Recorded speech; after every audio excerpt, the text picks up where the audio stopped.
মোটামুটি খালি মাঠে গোল দিতে সবাই পারে। একটু প্রেক্ষাপটটা পেছন থেকে যাই। আগে আওয়াজ ছিল যে বেগম খালেদা জিয়া তিনি গ্রেপ্তার হবেন। তো যেদিন তিনি গ্রেপ্তার হলেন, সারা বাংলাদেশের মানুষ ভাবলো বিএনপির নেতাকর্মীরা রাজপথে নাইমা আউলাই ফেলবে। জামাতের যারা ঊর্ধ্বতন নেতারা ছিলেন তাদের যখন ফাঁসি হইল, তখনও মানুষ মনে করলো রাজপথ উল্টায় ফেলবে জামাত। কিন্তু তখনকার প্রেক্ষাপট পরিস্থিতিতে কোনো কিছুই ঘটল না।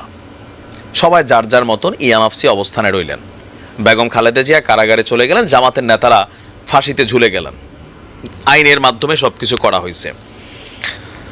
তো গতকালকে যা ঘটছে, কেউ কেউ বলছেন যে এত আওয়ামী লীগের নেতাকর্মী দেখা গেল 6 মাস আগেও রাজপথ ভর্তি খালি আওয়ামী লীগ আর আওয়ামী লীগ। তো গতকালকে তো এটা পূর্ব নির্ধারিত একটা ঘোষণা ছিল, কেন আওয়ামী লীগের নেতাকর্মীরা মাঠে নামলো না? ওই যে ভাই ইয়ানাফসি, যখন আপনি ক্ষমতায় আছেন, আপনার কাছে সুবিধা আছে, আপনার জন্য, আপনার দলের জন্য দেখবেন ফানা ফানা মুজিব কোট, জিয়া কোট, টুপি, পাঞ্জাবি, যার যার দল অনুযায়ী মার্কা, দাড়িপাল্লা, মানে যার আছে যেটা আছে আর কি, এগুলো নিয়ে ঝাঁপাই পড়ে কে কার থেকে বড়,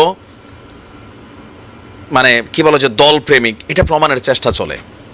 কিন্তু সিচুয়েশন খারাপ হইলে একজনকে খুঁজে পাওয়া যায় না।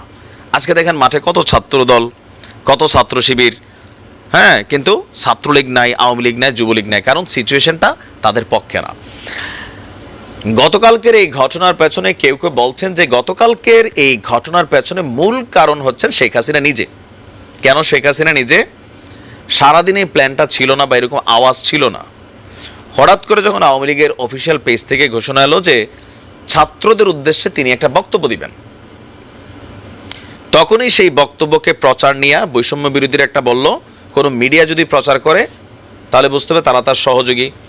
এরপর পিনাকির স্টেটাস, হাসনাদের স্টেটাস, এরপর আজকের দিন পর্যন্ত যা ঘটে গেল, কোথাও না কোথাও এই ভাষণটাকে কেন্দ্র করেই আসলে কিন্তু খেলাটা এখান থেকে শুরু হয়েছে। এখন আমি যখন নিউজ করছি, আমি জানি না সারা বাংলাদেশে আরও কী কী ঘটছে।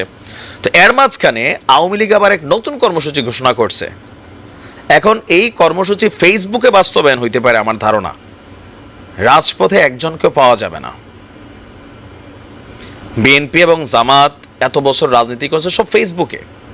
আপনি দেখতেন যে ফেসবুককে কন্ট্রোল করার জন্য ডিজিটাল নিরাপত্তা আইন করা হলো, মানে ফেসবুকে কন্ট্রোল করে কে লাইক করতেছে, কে কমেন্ট করতেছে, কে স্ট্যাটাস দিচ্ছে, এগুলোকে মার্কিং করা হইতো। কেউ চাকরি হারাইতো, কেউ আপনার মাইর খাইতো, কেউ পুলিশের ডিবির ফোন যাইতো, এরকম কিন্তু ঘটছে।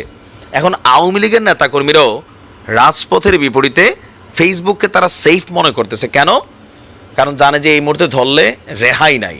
তো যাই হোক, কী কর্মসূচি ঘোষণা করছে, যে 32-এ যেই ঘটনা ঘটছে, ধানমন্ডি 32 সারা বাংলাদেশে আওয়ামী লীগের নেতাকর্মীদের উপর, মানে তাদের বাড়িঘরের উপর যে ঘটনা ঘটছে, এগুলোর আপনার মানে হামলার প্রতিবাদে দেশব্যাপী লাগাতার প্রতিবাদ এবং বিক্ষোভ মিছিলের ডাক দিয়েছেন। লিখছে যে এই উগ্রবাদী অপশক্তির নাশকতার বিরুদ্ধে দুর্বার গণ আন্দোলন গড়ে তুলবে কে? ওই যে রাতের আধারে বা এরকম 15-20 জন একটা ঝটিকা মিছিল, এগুলা বিএনপিও তখন করছে। আমরা রিজভী সাহেবটা দেখছি যে 5-7 জন মানুষ নিয়ে তিনি গাড়ির থেকে নামতেন, সাংবাদিক থাকতো বেশি। এখন এর বেশি কিছু হবে না, অথবা মুখে মুখোশ লাগাইয়া এখন যেগুলো হবে। এখন আজকের এই আন্দোলনের ডাকের পরে মাঠে নামবে এই মুহূর্তে আওয়ামী লীগের নেতাকর্মী, দৌড়ের উপর নামতে পারে। দেখেন ভাগ্যের কি নির্মম পরিহাস। এজন্য আমরা সবসময় বলি ভাই, যারাই ক্ষমতার চেয়ারে বসেন, একটা জিনিস মাথায় রাখতে হবে, এই চেয়ারটা পার্মানেন্ট না। আজকে আপনার হাতে আনলিমিটেড ক্ষমতা আছে, 6 মাস আগে আওয়ামী লীগের এই ক্ষমতাটা ছিল, আজকে দেখেন কি অসহায় অবস্থা। আবার আজকে যাদের হাতে ক্ষমতা আছে, আপনাদের হাতে কিন্তু এই ক্ষমতা থাকবে না, সরে যাবে, ক্ষমতার কামে পিছলাই যাওয়া। হয়তো আবার কখনো কোনো একদিন কোনো এক মোমেন্টে আমার বয়স আর একটু বাইরে যাবে, আমরা হয়তো আবার এগুলো নিয়ে কথা বলবো। ক্ষমতা সামলাই ব্যবহার করেন সবার জন্য।